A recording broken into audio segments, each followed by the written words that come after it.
మేమైతే ఈ కొండగట్టుకు స్టార్ట్ అయిన వల్ల ఈ ఒక అమ్మాన్ దగ్గరికి అయితే వచ్చినాం. అంటే ఇది పెద్దది కాదు, చిన్నది. కొబ్బరికాయలు తీసుకుందాం అంటే ఆమె ఒక్క కొబ్బరికాయ 50 రూపాయలు చెప్తాను. ఇక లాస్ట్కి అయితే కొబ్బరికాయ అయితే తీసుకున్నాము.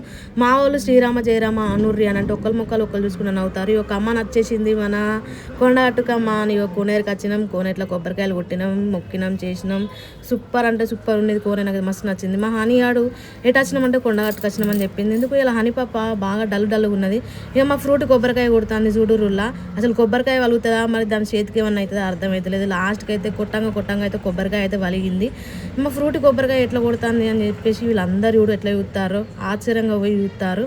ఆమెకట చైన్ వస్తుందట కొబ్బరికాయ కొట్టి ఆ చూడు చైన్ ఇట్లా అనుకుంటుంది. ఇక మా వదినేమో మొక్కుతుంది. లాస్ట్కి అయితే గుళ్ళకి వచ్చిన గుళ్ళ ఇగో మా వాళ్ళు కూడా ఎంత ఎంజాయ్ చేస్తారో మంచిగా అందరు కలిసి. మా అన్నయ్య అందరికి హాయ్ చెప్తాడు. మా హనీగాడు కూడా ఈసారి నవ్వుతుంది. మా వదిన అందరు ఇగో చూడరి. లాస్ట్కి అయితే ఎంట్రీ ఇచ్చినాం, మొక్కినాం, వచ్చినాం. బాయ్.